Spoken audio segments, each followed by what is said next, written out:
សួស្តីបងប្អូនអរគ្នាដែលបានផ្ដល់ឱកាសខ្លួនឯងមកចូលរួមរៀនជាមួយយើងខ្លាចជាកូនសិស្សរបស់យើងរបស់ website powerteam.net ជាមួយមជ្ឈមណ្ឌលយើងណាថ្ងៃនេះខ្ញុំមានសេចក្តីសំណររាយហើយមុននឹងយើង start ទៅដល់ការ training របស់យើងគឺខ្ញុំចង់ឲ្យបងប្អូនយកចិត្តទុកដាក់បន្តិចព្រោះថាចំណុចទី1នេះគឺជាចំណុចដែលខ្ញុំដាក់ថា orientation ណាហើយ orientation ហ្នឹងគឺវា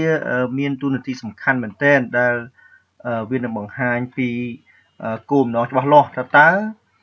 ខ្ញុំចង់បានអីពីបងប្អូនបាទថាតើដើម្បីឲ្យបងប្អូនជោគជ័យតើខ្ញុំត្រូវរំពឹងអ្វីខ្លះពីបងប្អូនតើបងប្អូនត្រូវមានអីខ្លះដើម្បីជោគជ័យជាមួយមេរៀនដែលខ្ញុំនឹងបង្រៀនបងប្អូនព្រោះថាខ្ញុំបានធ្វើអាជីពនេះ9ឆ្នាំជាងហើយអញ្ចឹងខ្ញុំដឹងថាតើវាមានកលឹះខ្លះដែលអាចធ្វើឲ្យជីវិតរបស់យើងអាចជោគជ័យបានឬមួយក៏យើងអាច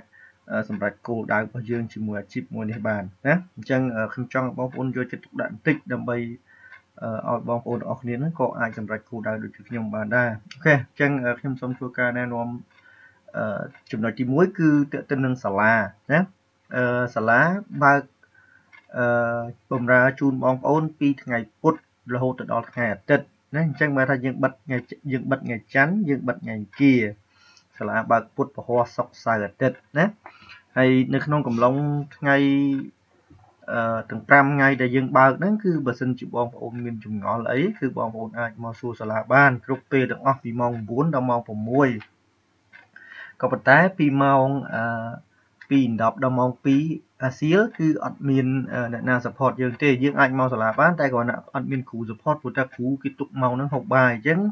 យើងអាចមកពីម៉ោង9ដល់ម៉ោង12ឬមួយក៏ពីម៉ោង2ដល់ម៉ោង6ណាអញ្ចឹងមកចន្លោះនឹងមកគឺយើងនឹងមានគ្រូបង្គោលដើម្បីជួយបងប្អូនរាល់ចម្ងល់ដែលបងប្អូនឆ្ងល់ណាអញ្ចឹងបងប្អូនអាចមកសាលាបានហើយយើងមានកន្ទុកមួយទៀតដែលបង្រៀនបងប្អូនតែម្ដងទាក់ទិននឹងថាតើ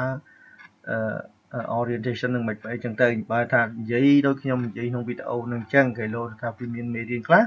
បងប្អូនមើលវីដេអូទៅចាប់អត់តាន់អញ្ចឹងយើងត្រូវតែទាមទារឲ្យបងប្អូនហ្នឹងឬមួយក៏បងប្អូនហ្នឹងគឺមករៀនផ្ទាល់នៅមួយសាលាម្ដងទៀតទៅណាអញ្ចឹងពេលយើងត្រឡប់ទៅមើលវីដេអូវិញវាលឿនអូខេអញ្ចឹងបងប្អូនបានដឹងហើយគឺយើងបើកពីថ្ងៃពុធដល់ថ្ងៃអាទិត្យអូខេអញ្ចឹងឥឡូវយើងចូលដល់ចំណុចទី1នៃ orientation របស់យើងទៅគឺ objective ណាwhy learn making money online ហេតុអីបានត្រូវរៀនរកលុយតាម online ហ្នឹងណាអញ្ចឹងទី1ចំណេះវិជ្ជាមួយនេះគឺមិនមែនបានន័យថាវាល្អសម្រាប់អ្នកដែលខ្វះសមត្ថភាពឬមួយក៏អ្នកក្រទេមិនមែនទេបានថាចំពោះបងប្អូនដែលគាត់មាន business តូចក្តីធំក្តីវាជាប្រយោជន៍មែនតើព្រោះថាជាការធម្មតាបងប្អូនធ្វើ business គឺដើម្បីអីដើម្បីចង់បានប្រាក់ចំណេញដើម្បីចង់ជោគជ័យជាមួយអាជីពនឹងឲ្យខំចាយលុយរាប់ពាន់រាប់ម៉ឺនរាប់សែនដុល្លារមែនទេអញ្ចឹងអានេះហើយគឺជាផ្លូវមួយដើម្បីបង្ហាញឲ្យបងប្អូនទៅរកឃើញនៅកលឹះពិសេសមួយថាតើធ្វើម៉េចដើម្បីឲ្យបងប្អូនអាចទាញមនុស្សណាតាមរយៈអនឡាញចូលទៅក្នុង website របស់បងប្អូនឬមួយក៏ឲ្យមនុស្សទាំងអស់ហ្នឹងទាញមនុស្សពីនេះពីនោះឲ្យមនុស្សទាំងអស់ហ្នឹងទៅឃើញផលិតផលឬមួយក៏ទៅយកសេវាកម្មរបស់បងប្អូនតាមរយៈអនឡាញហ្នឹងឯងណាអញ្ចឹងវាជាប្រយោជន៍មួយព្រោះថាយើងមិនអាចរងចាំឲ្យមនុស្សជិះម៉ូតូកាត់មុខផ្ទះយើងឬមួយមុខក្រុមហ៊ុនយើងបានគេចូលមកទិញអីវ៉ាន់នោះទេគឺវាអត់មានអីពិបាកទេព្រោះថាសប្តាហ៍ថ្ងៃនេះគឺសតវត្សទី21ហើយអញ្ចឹងវាមានការបំរែបំរួលច្រើនមែនទែនហើយទីផ្សារអនឡាញនេះគឺវាធំមែនទែនបើសិនជាបងប្អូនយល់ពីវាគឺបើបងប្អូនច្បាស់ជាមួយវាចេះវាពិតគឺបងប្អូនអាចទាញសក្តានុពលវាខ្លាំងមែនទែន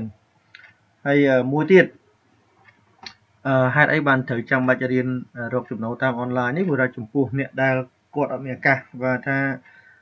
អ្នកដែលគាត់រៀនមិនសូវប៉ាកែទី1ទី2អ្នកដែលគាត់មិនចូលចិត្តធ្វើការអីគេណាហើយទី3គឺ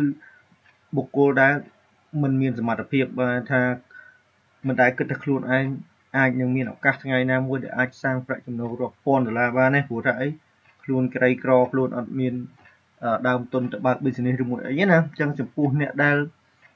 គិតថាខ្លួនឯងអត់មានឱកាសហ្នឹងគឺសូមឲ្យគិតម្ដងទៀតណាសូមឲ្យគិតម្ដងទៀតនៅពេលដែលបងប្អូនមករៀនជាមួយនេះជាមួយខ្ញុំអញ្ចឹងកត្តាសំខាន់ហេតុអីបានត្រូវរៀនព្រោះមកពីយើងចង់បានជីវិតប្រសើរណាព្រោះយើងចង់បានជីវិតប្រសើរ ទី1ដូចខ្ញុំបានជំរាបជូនបងប្អូននៅក្នុងសិក្ខាសាលាមុនបងប្អូនចុះឈ្មោះអញ្ចឹងថ្ងៃនេះបងប្អូនបានដាក់ដើមទុនមករៀននៅសាលាហើយណាបងប្អូនខ្ញុំដឹងថាភាគច្រើនណាមានកូនសិស្សជាច្រើនដែលគាត់មានការលំបាកមែនទែនជាមួយនឹងថ្លៃបងសាលាតែម្ដង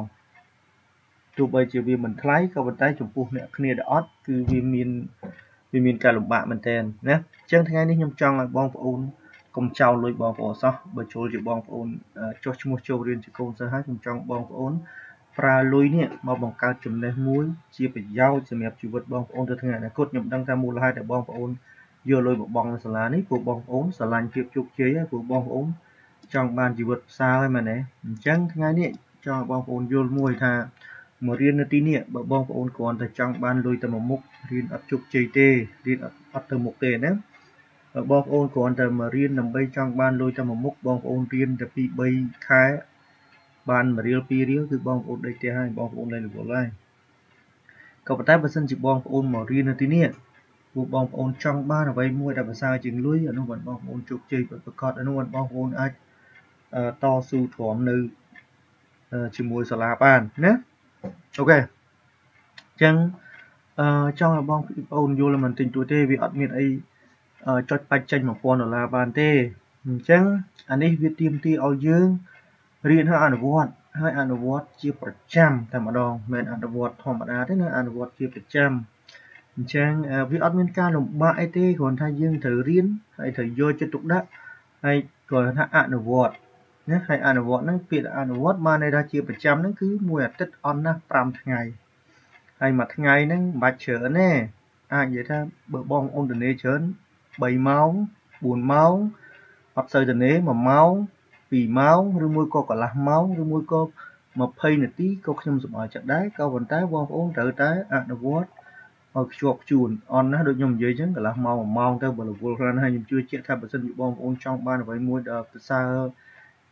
សម្រាប់ជីវិតរបស់បងប្អូនប្រកាសជាឆ្លៀតបានហើយណាបងប្អូនប្រកាសជាមានពេលព្រោះមួយថ្ងៃវាមានពេល24ម៉ោងហើយរឿងអីយើងអត់អាច